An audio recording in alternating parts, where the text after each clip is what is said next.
नमस्कार दोस्तों, मैं पारुल चौहान आप सभी का स्वागत करती हूं आपके अपने प्यारे से परिवार रोजगार विद अंकित में। कैसे हैं आप सभी? उम्मीद करती हूँ अच्छे होंगे। जल्दी से आप सभी लोग लाइव आ जाएंगे, सेशन के साथ जुड़ जाएंगे ताकि हम क्लास को स्टार्ट कर सके। फटाफट एक बार सभी लोग जल्दी से लाइव आएंगे। विशाल, सन्नी, विनीता, दीपेंद्र, आरती, अंजलि, खुशी, महेश्वरी, सत्या भाई, अमित कुमार, निशु, अरुण, पांडे, भूपेंद्र, सभी को मेरी तरफ से गुड इवनिंग, नमस्ते, राधे राधे, राम राम, शस्त्रीय काल। प्यारे प्यारे बच्चों, कैसे हैं आप सभी? उम्मीद करती हूँ आप बहुत अच्छे होंगे। आप सभी लोग जल्दी से लाइव आ जाएंगे। आज एक नया चैप्टर हम स्टार्ट करेंगे, राज्य के नीति निदेशक तत्व। हमारे चैप्टर का नाम क्या है मैम? हमारे चैप्टर का नाम है राज्य के नीति निदेशक तत्व। ठीक है, लिखिएगा प्लीज। चैप्टर का नाम राज्य के नीति निदेशक तत्व। नीति निदेशक तत्व, ठीक है। इनको इंग्लिश में बोलते हैं directive principle. Directive principle of state policies. Of state policies, राज्य के नीति निदेशक तत्व। ठीक है बेटा, राज्य के नीति निदेशक तत्व, जिनको आप शॉर्ट में बोलते हैं डीपीएसपी। डीपीएसपी। और यहां से जो आपके बेसिक क्वेश्चंस आते हैं हम उसकी बात यहां पर करते हैं और आगे की तरफ बढ़ जाते हैं। और प्यारे बच्चे, आपको मेरी बात को बहुत अच्छे से सुनना है और समझना है। ठीक है, जितने भी बच्चे हैं जिनका कमेंट पर फोकस रहता है, उल्टी सीधी हरकतें करते हैं कि भाई हमारा नाम लिया जाए, तो आप कितनी भी कोशिश करें फिर वो नहीं होगा। ये गलत तरीका है। और केवल आप क्या कर रहे हैं? केवल आप जो है अपना टाइम खराब कर रहे हैं, जो कि बिल्कुल यहाँ पर आपको ध्यान रखना है कि ये गलत तरीका है। तो directive principle of state policies, ये आपको ध्यान रखना है। इसमें पहला क्वेश्चन कि कॉन्स्टिट्यूशन के किस भाग या पार्ट में है। दूसरा क्वेश्चन कि भैया किस अनुच्छेद, और या हम कह सकते हैं कि किस आर्टिकल से किस आर्टिकल तक इनके बारे में बात की गई है। और अगला क्वेश्चन कि इन्हें हमने कहां से लिया है। ठीक है, एक क्वेश्चन ये होता है कि भैया हमने इन्हें कहां से लिया है, और एक क्वेश्चन होता है कि भैया इनका उद्देश्य क्या है, इनका ऑब्जेक्टिव क्या है। ये क्वेश्चन पूछा भी जा चुका है। ऑब्जेक्टिव ऑफ डीपीएसपी क्या है, आपसे ये क्वेश्चन भी पूछा जा चुका है। तो आपको पता है कि एकदम बेसिक क्वेश्चंस जो होते हैं हम वहीं से अपने कंटेंट की शुरुआत करते हैं। और अगर मैं इसके बारे में आपसे बात करती हूं तो ये कॉन्स्टिट्यूशन के पार्ट 4 में यानी भाग 4 में आर्टिकल 36 से, और हम बात करेंगे 51 तक, कहां से लिया गया है? तो मैम आयरलैंड, यानी taken from Ireland. Taken from Ireland. और ऑब्जेक्टिव क्या है? कल्याणकारी राज्य की स्थापना। Establishment of welfare state. कल्याणकारी राज्य की स्थापना यानी establishment of welfare state. Establishment of welfare state. Establishment of welfare state, कल्याणकारी राज्य की स्थापना करना। यानी हमारे कॉन्स्टिट्यूशन मेकर्स का एक ऐसा सपना था प्यारे बच्चे, एक ऐसा उनका ड्रीम था कि हमारा देश ऐसा देश बन जाए, हमारा देश एक ऐसा देश बन जाए जहां पर सभी नागरिकों को समानता मिल जाए, जहां पर सभी को रोजगार मिल जाए, जहां पर सभी को शिक्षा मिल जाए। यानी कि एक ऐसा देश बनाना जहां पर सभी का कल्याण किया जा सके, जहां पर सभी की तरक्की हो सके, जहां पर सभी का विकास हो सके। तो ये आपको बहुत अच्छे से ध्यान रखना है। तो प्यारे बच्चे, आप ये चीजें बहुत अच्छे से ध्यान रखेंगे कि कल्याणकारी राज्य का मतलब होता है एक आपका ऐसा देश बनाना जहां पर सभी को समानता हो, सभी के पास रोजगार हो, और आपका देश जो है एक विकासशील देश बन जाए, या एक विकसित देश हम कह सकते हैं, क्योंकि विकासशील तो भारत है। एक विकसित देश बन जाए। और विकसित देश कब बनेगा? जब यहां पर हमारे नागरिकों के पास में मूलभूत आवश्यकताओं को पूरा करने की जो फैसिलिटीज उनको मिलनी चाहिए वो सबको मिल जाएंगी, उस दिन हम कहेंगे। तो ऐसे भारत का सपना हमारे कॉन्स्टिट्यूशन मेकर्स ने देखा था। ठीक है, अगर हम यहां पर बात करते हैं तो आप मेरी बात को ध्यान से सुनेंगे और बहुत अच्छे से सुनेंगे।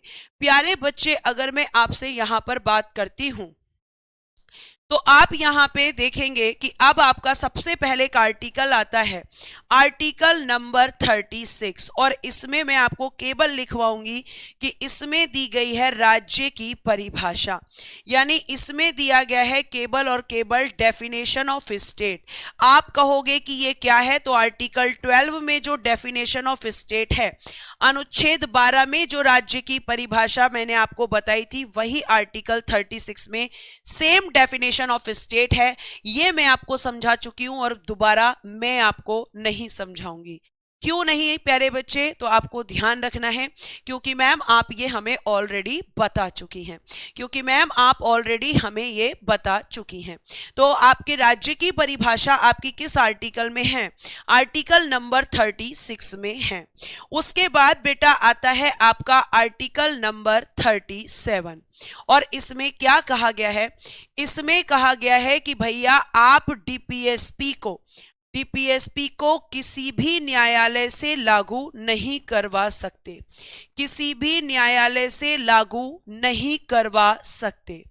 आप डीपीएसपी को किसी भी न्यायालय से लागू नहीं करवा सकते। लागू करने को कहते हैं एनफोर्स्ड, ठीक है, लागू नहीं करवा सकते।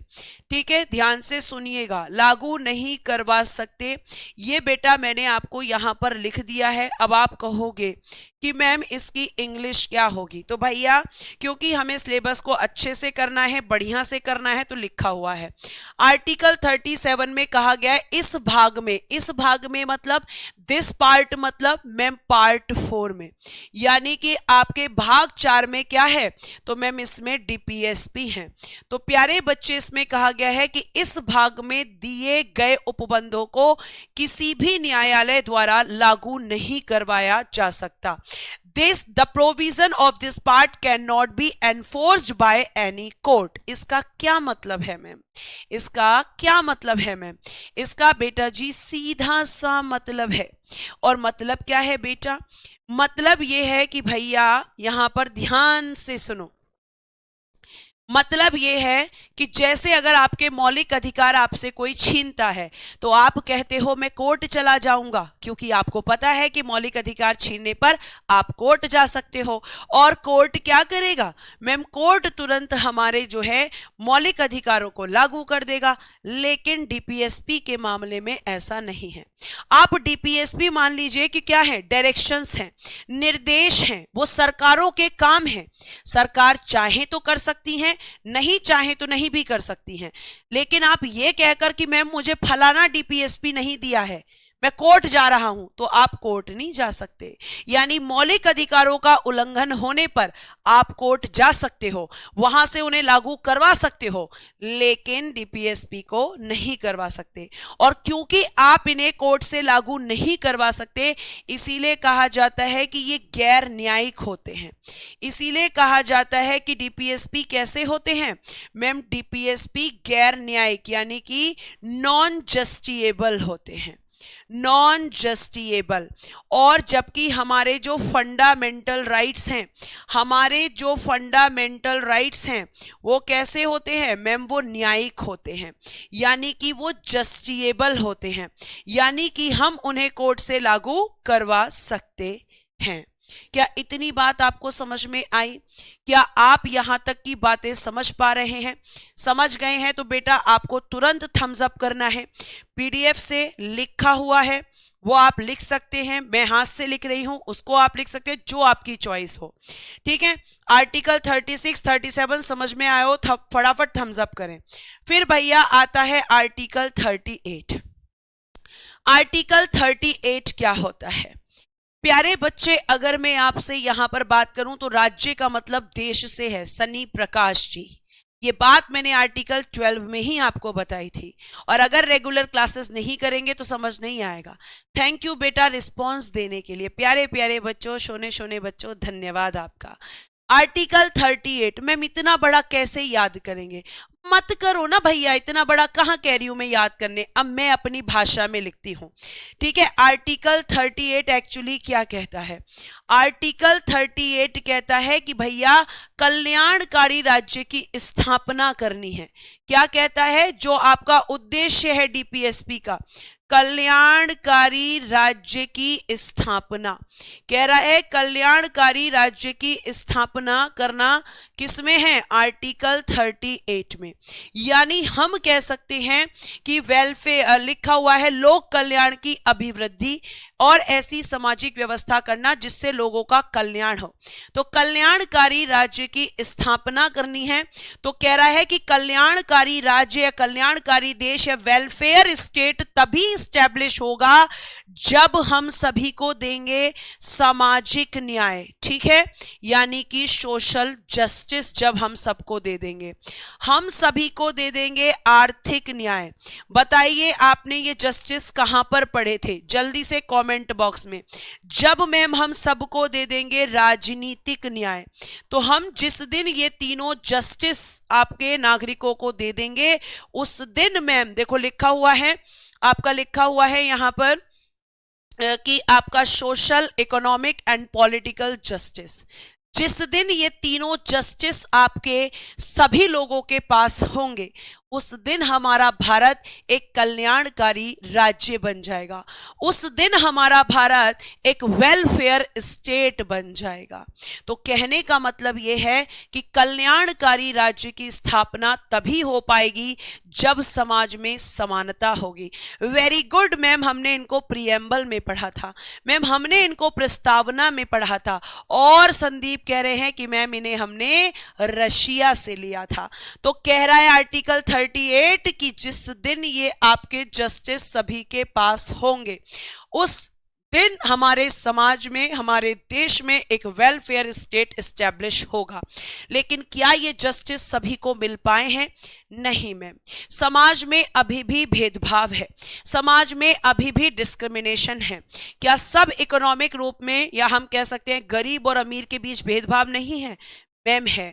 भेदभाव इतना ज्यादा है कि अमीर हर जगह अमीर है और गरीब हर जगह गरीब। मतलब आज के टाइम पे अमीर का ही कानून है, अमीर का ही न्याय है, गरीब की तो कोई बात ही नहीं है मैम। तो डिस्क्रिमिनेशन तो है, भेदभाव तो है। फिर मैम पॉलिटिकल जस्टिस, मैम जो हमें पॉलिटिकल जस्टिस की बात करते हैं, कहते हैं इलेक्शन सब लड़ सकते हो, मतदान सब दे सकते हो, लेकिन क्या सच में इलेक्शन सब लड़ सकते हैं?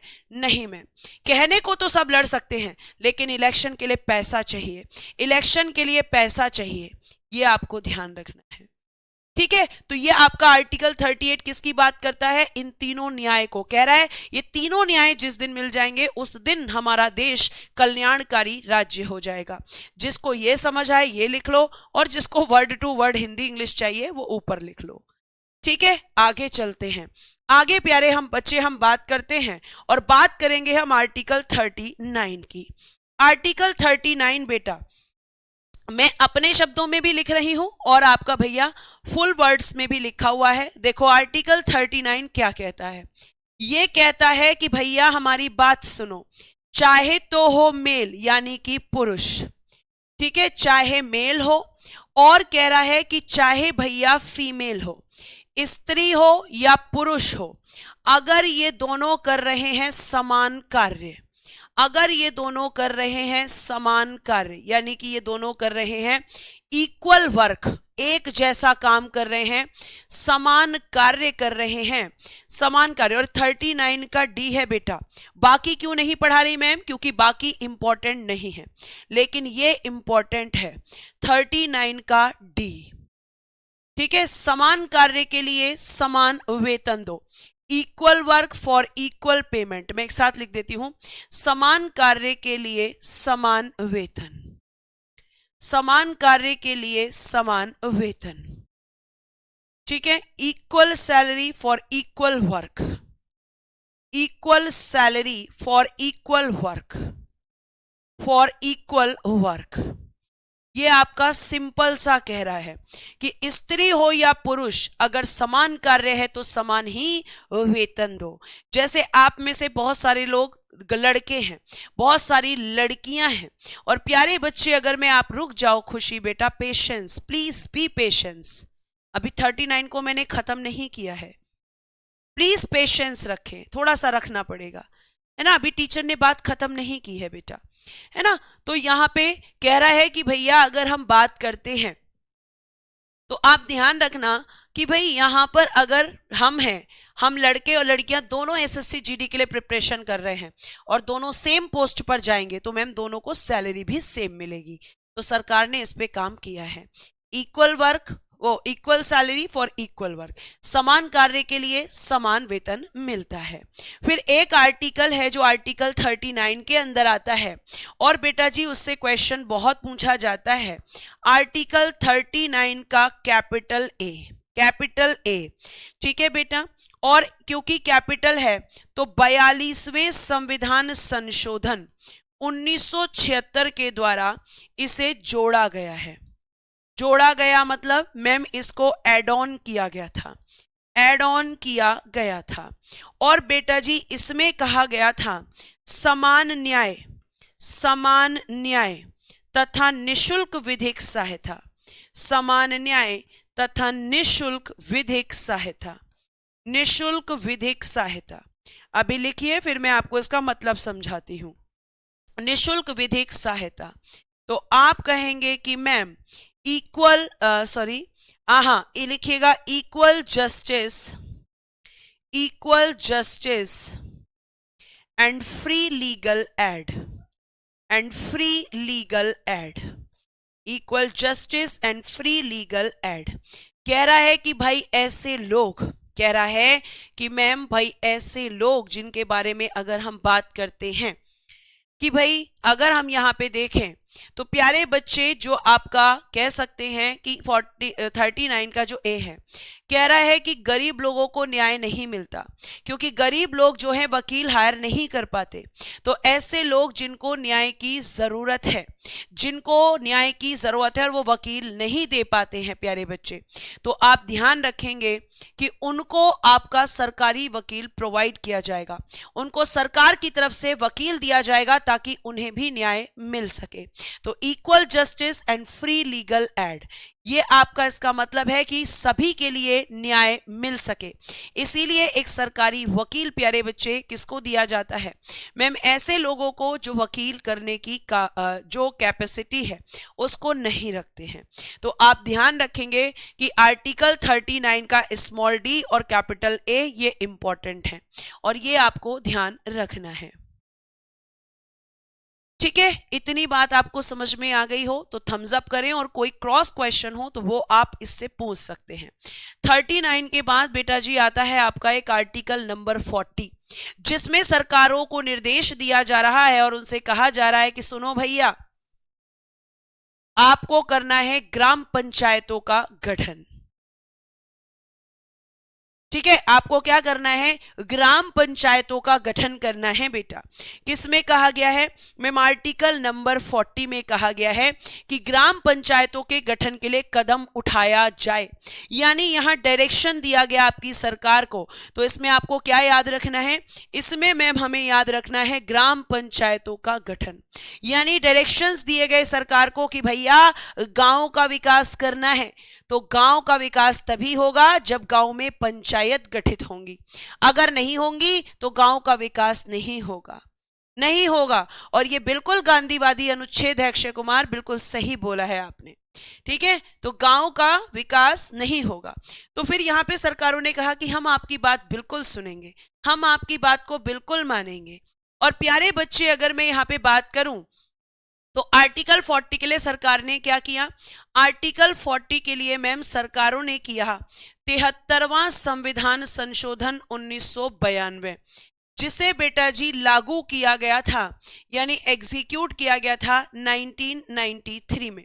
और इस संशोधन को करके बेटा आपकी जो पंचायत है, इन पंचायतों को दिया गया संवैधानिक दर्जा, यानी कॉन्स्टिट्यूशनल स्टेटस इनको मिल गया। ठीक है, संवैधानिक दर्जा। और आज के समय पर आपकी पंचायत या पंचायत संविधान के पार्ट या हम कह सकते हैं कि भाग 9 में है। कहां पर है बेटा जी? भाग 9 में। और आर्टिकल 243 से लेकर और 243 के ओ तक बेटा जी इनके बारे में प्रावधान है। और आप मुझे जल्दी से कमेंट बॉक्स में बताएंगे, आप मुझे जल्दी से कमेंट बॉक्स में बताएंगे कि भैया कौन सी अनुसूची पंचायतों से संबंधित है, कौन सी अनुसूची पंचायतों से संबंधित है। तो ये डायरेक्शन दिया और सरकार ने ये एक्शन किया, यानी सरकार ने पंचायतों का गठन कर दिया है। बिल्कुल 24 अप्रैल को पंचायती दिवस मनाया जाता है, क्योंकि मैम ये जो लागू किया गया था इसकी पूरी डेट है 24 अप्रैल 1993, इसीलिए 24 अप्रैल को मनाया जाता है पंचायत दिवस। वेरी गुड मैम, 11वीं अनुसूची में है, तो आपकी सरकार ने इसके लिए भी कदम उठा लिया है। ठीक, अब हम आ जाते हैं आपका एक बड़ा प्यारा सा आर्टिकल, और आर्टिकल नंबर 3 243 का ओ है, ये 0 नहीं है, ओ है ये ओ, 243 का ओ फॉर आउल, 2430 नहीं है, ये ओ है, ओ, ठीक है, ओ है बेटा ये ओ फॉर आउल, 0 नहीं है ये, ठीक है, जैसे ABCD होता है ऐसी ओ। आगे देखिएगा आर्टिकल नंबर 41, इसमें क्या है आखिर इसमें क्या कहना चाहता है ये कहना चाहता है कि भैया सुनिए, ये कहना चाहता है कि जो व्यक्ति जितना काबिल है उसको उसकी काबिलियत के हिसाब से, ठीक है, ध्यान से सुनिएगा क्या लिखा है इसमें। लिखा है कि भैया हम ये कहना चाहते हैं कि जो नागरिक होता है, नागरिक, ठीक है, नागरिक जो होता है उसकी योग्यता के अनुसार क्या होना चाहिए? कोई भी नागरिक जो होता है उसकी योग्यता के अनुसार, यानी उसकी क्वालिफिकेशन के अकॉर्डिंग, उसकी एलिजिबिलिटी के अकॉर्डिंग उसको क्या मिलना चाहिए? शिक्षा एवं रोजगार। क्या मिलना चाहिए? शिक्षा एवं रोजगार। तो बेटा आपके देश में आपको शिक्षा भी मिलती है और रोजगार भी मिलता है। अगर आप एग्जाम क्वालिफाई करते हैं तो एम्प्लॉयमेंट आपको मिलता है। कब मिलता है? कि भाई हमने एग्जाम क्वालिफाई किया है, हम इस नौकरी के लायक हैं, तो आपको मिलता है। शिक्षा, आपको शिक्षा का अधिकार दे दिया गया है, ठीक है, क्या कर दिया गया है मैम? शिक्षा का अधिकार हमें दिया गया है। जल्दी से बताओ किस आर्टिकल में राइट टू एजुकेशन है। उसके बाद आगे की शिक्षा जब आपको करनी होती है और आप पढ़ने में बहुत अच्छे होते हैं तो सरकार आपको फाइनेंशियली भी हेल्प करती है और सरकार आपको क्या देती है? पढ़ने के लिए पैसा देती है। तो आपको शिक्षा भी मिलती है आपकी योग्यता के अनुसार और रोजगार भी मिलता है, क्योंकि जो योग्य है वही नौकरी लेता है और जो योग्य नहीं है वो नहीं ले पाता है। तो योग्यता के अनुसार ऐसा होता है कि नहीं होता है? हाँ जी मैम। फिर यही आर्टिकल कह रहा है कि भैया जब बेकारी होती है, यानी कि जब अनएम्प्लॉयमेंट होता है, अनएम्प्लॉयमेंट जिसको हम कहते हैं बेरोजगारी, ठीक है, जब अनएम्प्लॉयमेंट होता है तो कह रहा है कि उस समय पर, हाँ बिल्कुल, स्कॉलरशिप मिलती है। बहुत बढ़िया मैम। आर्टिकल 21 के ए में क्या दिया हुआ है? Right to education. शाबाश। आर्टिकल 21 का ए वाले बच्चे सही हैं, 29-30 वाले बच्चे गलत हैं, 25 से 28 वाले गलत हैं। इसका मतलब आपने रिवीजन नहीं किया है। मैम हम रिवीजन नहीं करते हैं ना, रिवीजन करके क्या करना है फालतू में, हमारा माइंड में कहाँ इतना सब बैठेगा। फिर हम ये कहेंगे कि हमारा तो सिलेक्शन ही नहीं हुआ है ना। हम क्यों कहेंगे ये? क्योंकि हमारी गलती तो है नहीं कि हम रिवीजन नहीं कर रहे हैं।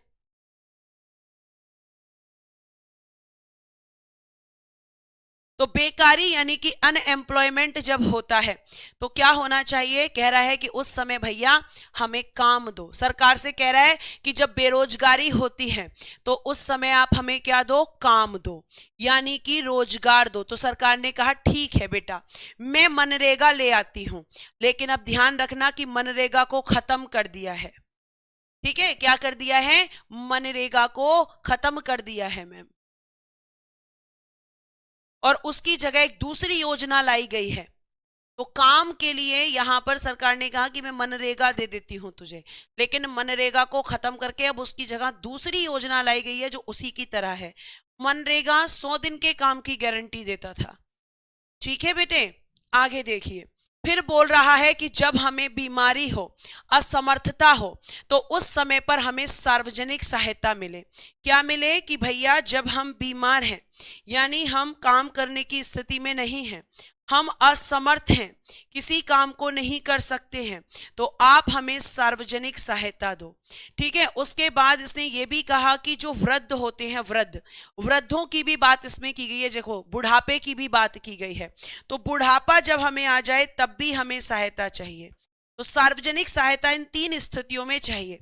सरकार कहने लगी कि भैया तुम क्यों चिंता कर रहे हो, बुढ़ों के लिए हमने क्या लाया है, जो बुढ़ापे में चले जाते हैं उनके लिए हम लेकर आए हैं वृद्धा पेंशन योजना। क्या लेकर आए हैं, वृद्धा पेंशन योजना सरकार लेकर आ गई।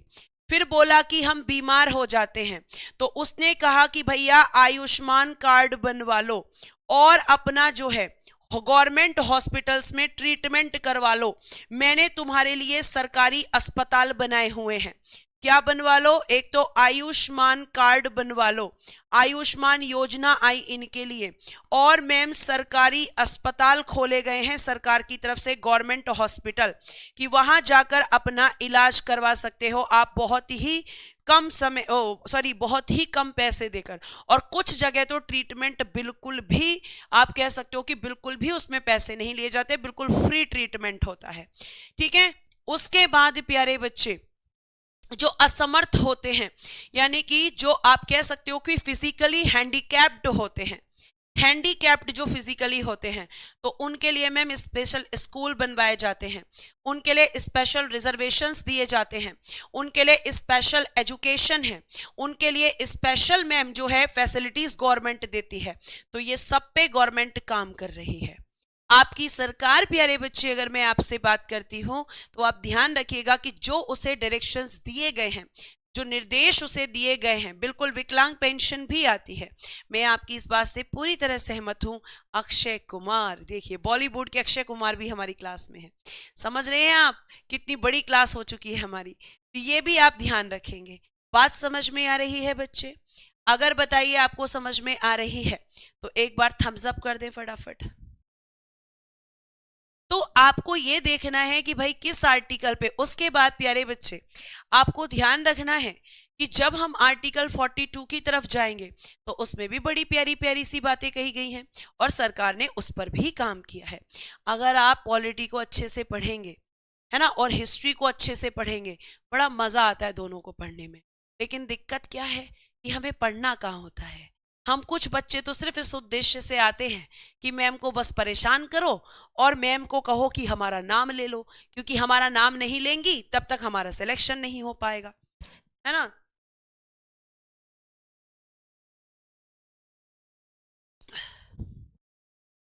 चलो, थैंक यू सो मच बेटा। अगर आपने यहाँ पर रिस्पॉन्स करते हो उसके लिए मैं आपकी सच में दिल से शुक्रिया करती हूँ। अब भैया ये कह रहा है कि मान लो, यहां पे ये कह रहा है कि सुनो भैया, ये आर्टिकल तुमसे क्या कह रहा है, रटो ही मत। कह रहा है कि मान लीजिए, देखो आर्ट बहुत अच्छी है मेरी, है ना, आज तुम खुश हो जाओगे, इतनी अच्छी आर्ट किसी की हो ही नहीं सकती। ये एक व्यक्ति है बेचारे। अब ये व्यक्ति जो हैं, ये आपके इन व्यक्ति की अगर हम बात करते हैं तो कह रहे हैं कि ये अस्थमा के मरीज हैं, इन्हें अस्थमा की बीमारी है। ठीक है, अस्थमा के मरीज हैं ये, और एक व्यक्ति इन्हीं के साथ ही हैं बेचारे, वो भी बेचारे ऐसे ही हैं। तो वो बेचारे क्या हैं, उनकी आंखों पर मोटे मोटे चश्मे लगे हैं, यानी कि मैम ये कह सकते हैं कि इनकी जो दृष्टि है, इनकी दृष्टि काफी कमजोर है, इनकी आईसाइट वीक है मैम। अब इनको तो कहा जाता है कि तुम बॉर्डर पर जाकर लड़ाई लड़ो, बॉर्डर पर लड़ाई लड़ो, और इनसे कहा जाता है कि तुम जाकर जो है धुएं के फैक्ट्री में काम करो। अब मुझे ये बताओ कि ये दोनों जिंदा बचेंगे कि नहीं बचेंगे? क्या इन दोनों का राम नाम सत्य होगा कि नहीं होगा? आप जल्दी से मुझे बताएं फटाफट कि इन दोनों का राम नाम सत्य होना तय है कि नहीं? हाँ मैम। आपने बॉर्डर पे ऐसे व्यक्ति को जाने के लिए कह रहे हो जिसे दिखाई नहीं देता है, आपका दुश्मन अटैक करेगा, बेचारे को पता ही नहीं है, वो अंधा हो चुका है उस समय, इतनी दृष्टि उसकी कमजोर है, और आपने उसको कह दिया जाओ भैया लड़ो जाकर, है ना? तो अब देखो यहां पर जब इसकी दृष्टि कमजोर है तो तुमने क्यों भेजा भैया बॉर्डर पर? ये बेचारा अस्थमा का मरीज है, तुम इसे धुएं की फैक्ट्री में भेज दिया, तो राम नाम सत्य हो जाएगा इनका। तो ये आर्टिकल कह रहा है ऐसा नहीं करना है, कह रहा है व्यक्तियों को अपनी अनुकूल और मानवोचित अवस्थाओं में ही कार्य करना पड़े। मतलब सरकार से यह कहा जा रहा है कि सरकार जब आप किसी व्यक्ति से काम करवाते हो तो उस व्यक्ति से उसकी दशा के हिसाब से काम करवाओ कि वो व्यक्ति उस काम को करने के लायक है या नहीं है। सरकार बोली मैं बिल्कुल ऐसा करूंगी। मैं अगर किसी को बॉर्डर पे भेजूंगी, किसी को मिलिट्री में सेना में शामिल करूंगी, किसी को पुलिस में शामिल करूंगी, तो उसका मैं मेडिकल करवाऊंगी, उसका मैं फिजिकल करवाऊंगी, और उसे फिजिकली वो फिट है या नहीं है ये मैं देखूंगी। तो आपके एग्जाम में मेडिकली अगर मैं आपसे बात करती हूं, मेडिकल और फिजिकल होता है कि नहीं? मैम बिल्कुल होता है। तो कह रहा है व्यक्ति से उसकी अवस्था के अनुसार, उसकी दशा के अनुसार काम करवाओ। और कह रहा है कि जो स्त्रियां होती हैं उन्हें आप प्रसूति सहायता, यानी कि आप उन्हें क्या दो? मैटरनिटी रिलीफ दो। ये कब दिया जाता है? जब कोई महिला प्रेग्नेंट होती है, जब कोई महिला प्रेग्नेंट होती है, यानी कि जब आपकी कोई महिला प्रेग्नेंट हो तो उसे 26 सप्ताह यानी 26 वीक्स का क्या दो? मैटरनिटी रिलीफ दो। क्योंकि महिला प्रेगनेंसी के समय पर उतना उसका शरीर फिजिकली फिट नहीं होता जितना वो नॉर्मल सिचुएशन में काम करती है। तो क्या आपको ये बात समझ में आई कि क्या बात कह रहा है? कह रहा है कि भैया जो व्यक्ति है, व्यक्ति की सुविधा के अनुसार कार्य करवाओ। अपनी भाषा में सुविधा के अनुसार कार्य, कि जिस काम को करने के लिए वो कैपेबल है उससे वही काम करवाओ, कार्य करवाओ, ठीक है? और उसके अलावा बेटा आपको ध्यान रखना है, दूसरी बात कह रहा है कि जो महिला होती है उसको आप क्या दो? उसको आप प्रसूति सहायता यानी मैटरनिटी रिलीफ दो। जब वो प्रेग्नेंट होती है तो 26 सप्ताह का कम से कम उसे मैटरनिटी रिलीफ मिलना चाहिए। तो बस ये दो बातें इस आर्टिकल में कही गई हैं। एग्जाम्पल तुम्हें मैंने दे दिए हैं। तो आप जानते हो प्यारे बच्चे कि आपके एग्जाम्स जो होते हैं उन एग्जाम्स में हर एग्जाम्स के अलग कंडीशंस होते हैं। हर एग्जाम में फिजिकल नहीं है, लेकिन कुछ एग्जाम ऐसे हैं जो फिजिकल के बिना होते ही नहीं है। फिजिकल भी होता है, मेडिकल भी होता है, और उससे पहले आपका एग्जाम भी होता है कि आप उस जॉब के काबिल हैं या नहीं। क्योंकि इससे पहला वाला आर्टिकल कह रहा है कि योग्यता के अनुसार काम दो, फिर दूसरा कह रहा है योग्यता के साथ साथ देखो वो उस काम को करने के लिए फिजिकली फिट भी है या नहीं है ना? तो इसीलिए ये किया जाता है। तो सरकार ने इस पे काम किया है मैम।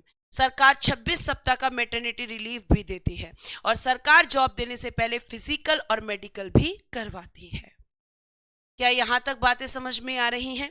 आ रही हो तो फटाफट से थम्स अप कर दें। और एक आपका प्यारा सा आर्टिकल पढ़ेंगे हम 43। आर्टिकल 43 सिंपल एक वर्ड याद रखना है। इसमें बात की गई है कुटीर उद्योगों की स्थापना। कह रहा है व्यक्तिगत अथवा सहकारी आधार पर कुटीर उद्योगों की स्थापना। कुटीर उद्योग कहते हैं बेटा जी कॉटेज इंडस्ट्रीज। अब मैम ये क्या होता है?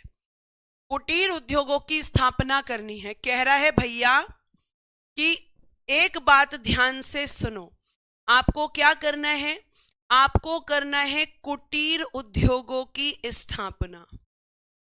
कुटीर उद्योगों की स्थापना, ठीक है, यानी कि एस्टेब्लिशमेंट ऑफ आपका कॉटेज इंडस्ट्रीज।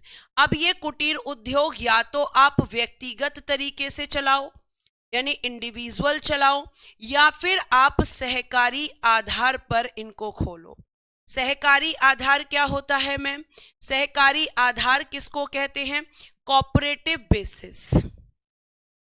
इसका मतलब समझाओ मैम। जैसे कह रहा है कुटीर उद्योग पहले तो क्या होते हैं, एग्जाम्पल समझो।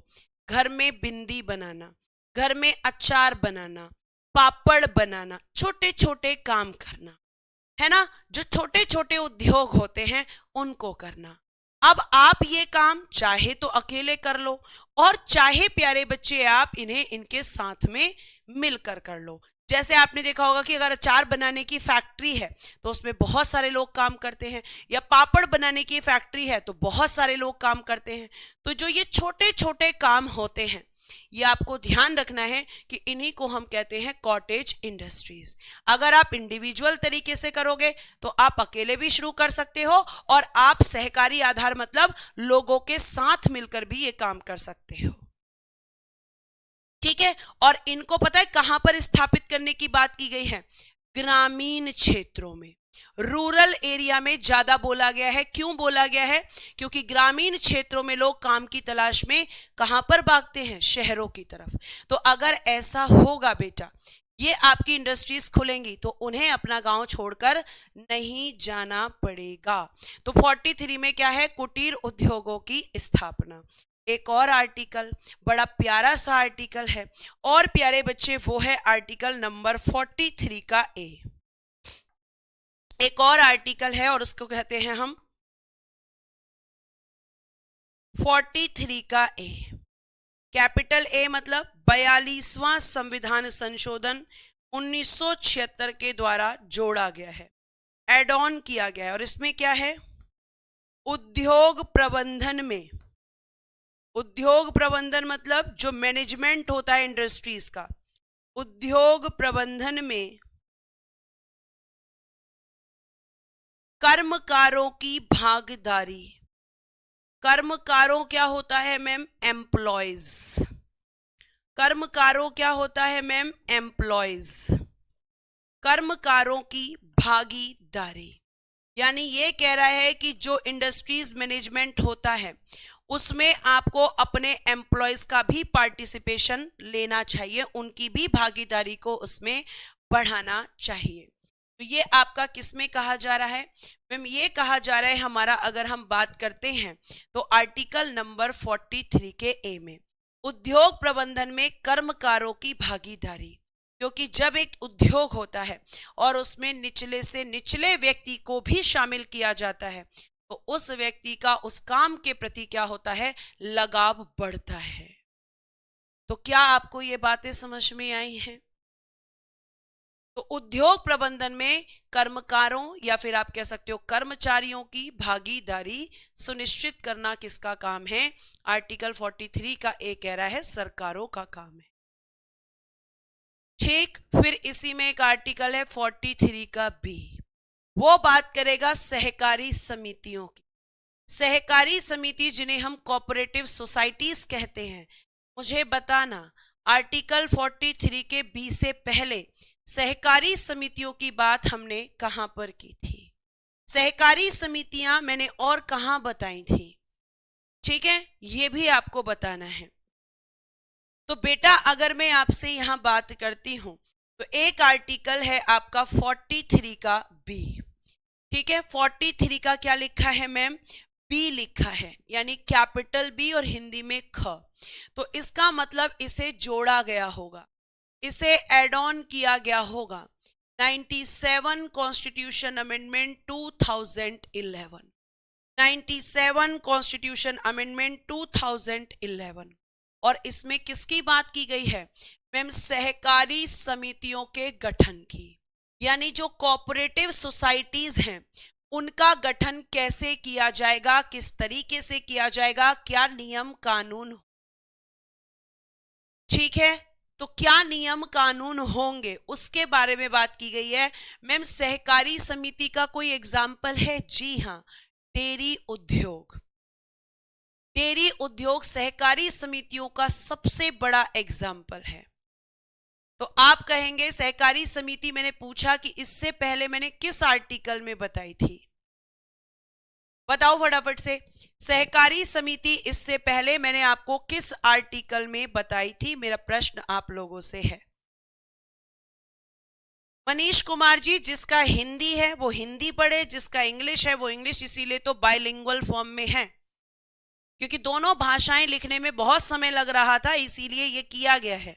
और एंड में मैं आपको रिवीजन, वेरी गुड, यहाँ पे आंसर आना शुरू हो गया है। 19 के 1 के सी में बात की थी आपने। कहां पर बात की थी? 19 के 1 के सी में, कि सहकारी समितियों की स्थापना की भी स्वतंत्रता है। जो बच्चे कह रहे हैं 19 के 1 का सी, वो बिल्कुल सही कह रहे हैं। और ये वो बच्चे हैं जो क्या कर रहे हैं, जो कि मैम यहां पर अगर हम बात करें तो रिवीजन कर रहे हैं। उसके बाद में एक बड़ा प्यारा आर्टिकल आता है, आर्टिकल 44। हम डेली पढ़ते हैं, हम बहुत पढ़ते हैं मैम इस आर्टिकल को, लेकिन आपको ये भी बता दें मैम, हम पढ़ते तो हैं, हम पढ़ते तो हैं, लेकिन हम समझते नहीं कि यूनिफॉर्म सिविल कोड क्या है मैम, यूसीसी क्या है।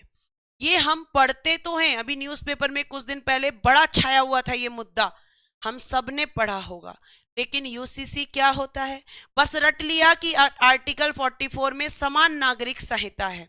सबसे पहले तो आपको बता दूं कि आपके यहाँ पर दो तरीके के मामले होते हैं, एक तो सिविल मामले जिन्हें आप कहते हैं सिविल मैटर्स, ठीक है, और एक होते हैं बेटा जी आपराधिक मामले जिन्हें आप कहते हैं क्रिमिनल मैटर्स, ठीक है, समझ आ रही है बात?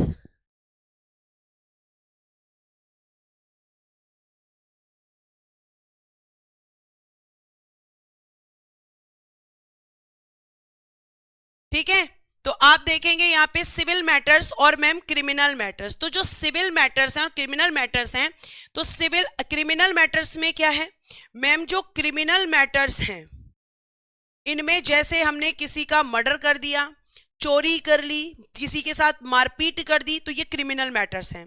और इसमें अगर हम बात करते हैं तो मैम जो हिंदू लॉ है, हिंदू लॉ, और जो आपका सॉरी, इसमें चाहे कोई व्यक्ति हिंदू हो या मुसलमान, हिंदू हो या मुसलमान, ठीक है, इसमें क्या दिया जाएगा, इसमें दी जाएगी मैम समान सजा, ठीक है, चाहे अपराधी हिंदू हो चाहे मुस्लिम हो, दोनों को समान सजा मिलेगी। मतलब आपराधिक मामलों में धर्म को नहीं देखा जाएगा। लेकिन अगर हम बात करें सिविल मामलों की, जैसे मैम इसमें विवाह से संबंधित मामले आते हैं, एग्जाम्पल तलाक, इसमें संपत्ति से संबंधित मामले आते हैं, प्रॉपर्टी से संबंधित, इसमें किसी बच्चे को गोद लेना है, गोद लेने से संबंधित मामले, तो इस तरह के मैटर्स सिविल मैटर्स में आते हैं। गोद लेने से संबंधित मामले, किसी बच्चे को गोद लेना है तो क्या क्या आपको फॉर्मेलिटीज पूरी करनी होंगी, तो इस तरह के मैटर्स इसमें आते हैं, एक्सेट्रा लिखो, ठीक है। तो अब क्या होता है कि अगर हम ले लें तलाक की ही बात ले लें, तो मैम यहां पर हिंदू लॉ अलग बात करता है और मैम मुस्लिम लॉ अलग बात करता है। जैसे मैम कैसे अलग अलग बात करता है, ये अलग है बेटा और ये अलग है, ऐसे ही संपत्ति के मामले में भी अलग अलग है। कह रहा है जो आपका हिंदू लॉ है वो कहता है कि अगर एक महिला अपने पति से तलाक लेती है तो वो उससे एलिमनी की डिमांड कर सकती है, मतलब गुजारा भत्ता मांग सकती है, अपने खर्चे के लिए पैसा मांग सकती है। लेकिन मुस्लिम लॉ कहता है कि यहां पे कुछ नहीं मिलेगा, यहां पे तुम एलिमनी की डिमांड नहीं कर सकते। तो सुप्रीम कोर्ट कह रहा है कि जब यहां हिंदू मुस्लिम नहीं है तो यहां हिंदू मुस्लिम अलग अलग क्यों है, जब यहां समान है तो यहां पे समान क्यों नहीं है। तो यूसीसी किसकी बात करता है कि जब आप आपराधिक मामलों में हिंदू लॉ और मुस्लिम लॉ एक ही है तो आप यूनिफॉर्म सिविल कोड में भी क्या करो, एक ही कानून करो। अगर हिंदू महिला डिमांड रख सकती है तो मुस्लिम महिला भी डिमांड रख पाए। तो क्या यूसीसी कहीं पर लागू है? हाँ बेटा जी, आर्टिकल 44 आपके भारत के 2 राज्यों में लागू है, एक आपका गोवा और दूसरा अभी बना है आपका उत्तराखंड। तो सुप्रीम कोर्ट कह रहा है कि पूरे भारत में लागू करो, पूरे भारत में यूसीसी को भी सेम करो। हिंदू लॉ के हिसाब से जो महिला है वो संपत्ति में अधिकारी होती है, तो मुस्लिम लॉ के अनुसार मुस्लिम महिला को भी संपत्ति में अधिकार दो। ये किसकी बात कह रही हूं मैं? सुप्रीम कोर्ट की। आ गई बात समझ में? ठीक है, आ गई बात समझ में? चलो आगे चल सकते हैं। चलिए नेक्स्ट है बेटा एक आर्टिकल नंबर 45। इधर लिखती हूं मैं एक बॉक्स में, आर्टिकल नंबर 45। इसमें कहा गया 0 से 6 वर्ष के बच्चों की देखभाल करना। बच्चों की देखभाल, देखभाल को क्या कहते हैं? केयर करना, देखभाल करना राज्य का कर्तव्य होगा, राज्य का कर्तव्य होगा। तो सरकार ने क्या कहा? सरकार ने कुछ किया है? जी हां, जब महिला प्रेग्नेंट होती है तो उसको सरकारी अस्पताल में डिलीवरी के लिए फ्री में सुविधा मिलती है। सारे जितने भी उसके टीके होते हैं जो समय प्रेगनेंसी के समय लगते हैं, सरकार के द्वारा फ्री में लगाए जाते हैं महिला को। बच्चा पैदा होने के बाद बच्चे को भी फ्री में टीके लगाए जाते हैं, और साथ साथ जो मेडिसिन होती हैं, और बच्चे के लिए आपको पता है कि आंगनबाड़ी में नाम रजिस्टर्ड होता है, तो बच्चे के लिए दलिया मतलब जो प्रोटीन वाली चीजें होती हैं वो भी मिलती हैं। तो आर्टिकल 45 में 0 से 6 साल के बच्चों की देखभाल करने की जिम्मेदारी दी गई है। किसको? सरकार को। लेकिन इसका मतलब ये नहीं कि सरकार देखभाल करेगी तो हम बच्चे पैदा करते चले जाएं। देखभाल का मतलब है सरकार तुम्हें कुछ सुविधाएं देगी, लेकिन तुम सोचो कि तुम्हारे बच्चों का पालन पोषण सरकार कर देगी, या तुम्हारे बच्चे जो हैं, ठीक है, उनको सरकार जो है घर से स्कूल लेकर जाएगी या उनका फ्यूचर सिक्योर करेगी? तो ऐसा कुछ नहीं है। मदद मिलती है लेकिन कुछ तौर पर। हाँ, सरकार बहुत सारी सुविधाएं देती है, लेकिन आप भी जानते हैं कि आज के समय पे एक बच्चे के लिए काफी कुछ चाहिए होता है ना। तो ये सोचकर कि सरकार देखभाल करेगी, बच्चों की लाइन लगा दो, वो नहीं करना है ना। कुछ लोग ऐसे ही होते हैं। आगे देखिए आर्टिकल 46। भैया इतना बड़ा आर्टिकल मैम कैसे याद करेंगे? मत करो ना भाई, क्यों कर रहे हो इतना बड़ा आर्टिकल याद?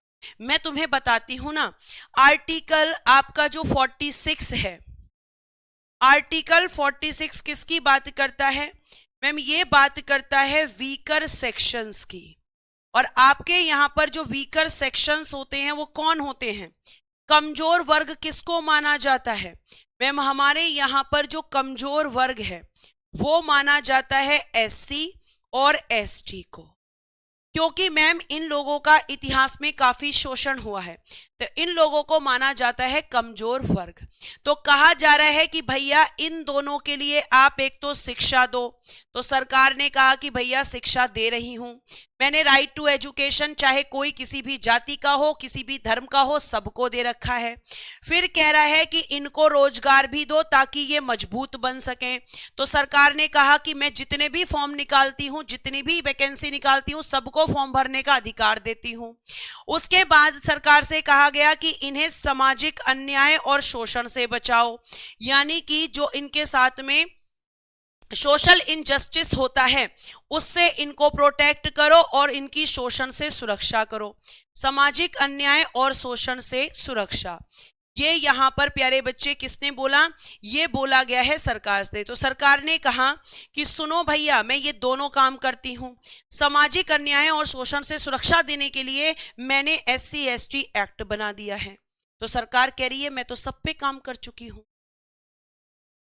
तो आपके यहां पर बेटा जी दुर्बल वर्ग, कमजोर वर्ग, जो सबसे कमजोर वर्ग माना जाता है वो SC ST को ही माना जाता है, क्योंकि इनका इतिहास जब आप पढ़ेंगे तो उसमें काफी इनका शोषण किया गया है।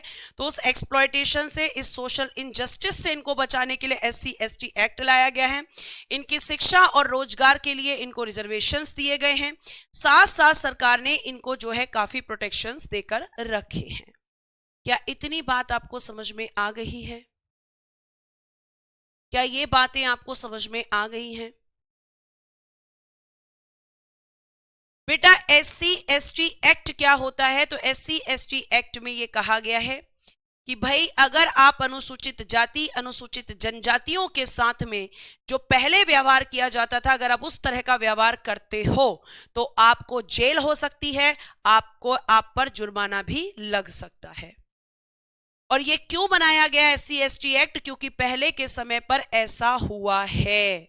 ठीक बेटा, चलो आ गई बात समझ में मैम हमारे। अब ये बात तो तुम्हारे समझ में एकदम आ जाएगी। क्यों आ जाएगी? ये कह रहा है स्वास्थ्य के लिए हानिकारक मादक द्रव्यों तथा अन्य पदार्थों के सेवन पर प्रतिबंध। यानी ये कह रहा है कि जो तुम्हारी किडनी खराब करें, जो तुम्हारा लीवर खराब करें, भैया ऐसी चीजों का सेवन मत करवाओ, सरकार प्रतिबंध लगा दो। सरकार कह रही है मैं तो प्रतिबंध नहीं लगा सकती क्योंकि मुझे तो टैक्स मिलता है, लेकिन मैं लोगों को बोलती हूं कि अगर तुम शराब खरीदने जा रहे हो तो मैंने शराब की पैकिंग पर लिखा हुआ है शराब पीना स्वास्थ्य के लिए हानिकारक है। अब लोग तंबाकू खरीदते हैं, मैंने पैकेट पर लिखा है हानिकारक है। लोग सिगरेट खरीदते हैं, मैंने लिखा है हानिकारक है। लोग मैम जो है गुटखा खरीदते हैं, मैंने लिखा हुआ है कि हानिकारक है, लेकिन लोग कहते हैं हम तो फिर भी लेंगे, हम फिर भी सेवन करेंगे, है ना। और फिर सरकार ने कहा कि मैं तो पूरी तरह से भाई बंद नहीं करूंगी क्योंकि मुझे टैक्स मिलता है, लेकिन मैं पैकिंग पर लिख रही हूं हानिकारक है, हानिकारक है, हानिकारक है। अब लोग मानते ही नहीं। तो आप कहोगे पूरी तरह से क्यों नहीं बंद कर रही? पूरी तरीके से भी करके देख लिया। गुजरात में बैन कर दिया पूरी तरीके से, बिहार में बैन कर दिया पूरी तरीके से, तो क्या बताओ शराब नहीं मिलती इन दोनों जगह? में मिलती है, ब्लैक में खरीदते हैं। तो पूरी तरह बंद करके भी क्या ही फायदा हुआ आप बताओ मुझे। और सरकार पूरी तरह ये कभी बंद नहीं करेगी भैया, उसको टैक्स आता है, सबसे ज्यादा टैक्स जनरेट होता है यहां से। कुछ चीजें हमें खुद से भी करनी पड़ती हैं, सब कुछ सरकार थोड़ी करेगी। सरकार तो कह रही है कि मत खाओ मत पियो, मत खाओ मत पियो, पर हम तो पिएंगे, हम तो खाएंगे, तो खाओ भैया, पियो, गलाओ अपने फेफड़े और लीवर, मुझे क्या करना। तो स्वास्थ्य के लिए हानिकारक पदार्थों के सेवन पर प्रतिबंध, और स्वास्थ्य के लिए हानिकारक यही सब है। ठीक है, आगे आइए। अब हम आर्टिकल 48 यहां से कल पढ़ेंगे, और कल ही फिर मैं आपको पढ़ाऊंगी मौलिक कर्तव्य। तो आज हम इतना ही रखते हैं, और कल इसका रिवीजन स्लाइड भी बनाएंगे एंड में। ठीक है बेटा, तो आज के लिए इतना ही रखते हैं क्योंकि 5 बजने वाले हैं। क्लास अगर आपको अच्छी लगी हो तो स्माइल करके चले जाना, तुम्हारी मर्जी है। ठीक है, तो आज के लिए thank you so much, bye bye, take care and good day everyone. जय हिंद, जय भारत। हंसते रहें, मुस्कुराते रहें और हमेशा खुश रहें।